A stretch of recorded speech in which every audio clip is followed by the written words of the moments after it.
Welcome to Matters Financial and Geopolitical from a Frontier. Don't forget, we got Mindspeak coming up, not this Sunday, but the following Sunday, with Professor Howard French. And he's really an expert and a deep diver into the whole China-Africa relationship. And I'm sure that's going to be extremely interesting for all of us. Kenya sold its third Eurobond, $2.1 billion, 2 issues. Come back to that. Pretty high demand, said Paul Wallace, and I agree with him. Nearly $10 billion of orders, $900 million 7-year tranche yielding 7%, which I thought was a very good rate, and $1.2 billion of 12-year money at 8%. Oversubscribed more than 4 times. Initial guidance was 7.5% and 8.5%. They came 50 basis points inside that, so that's another good result.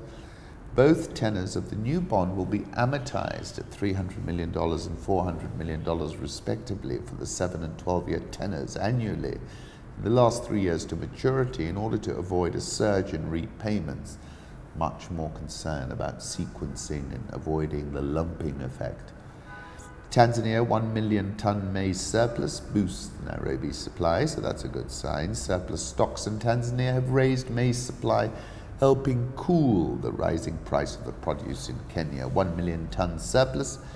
Good stocks coming in from Tanzania. We're getting some too from Uganda. The maize will go a long way in boosting the current limited stocks in the country.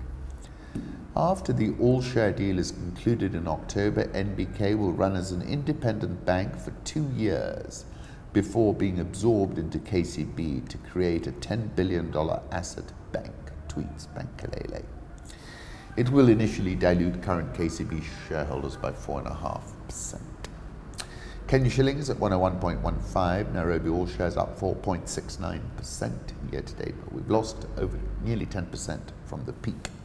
NSE 20 down 5.35%. Thank you so much for stopping by.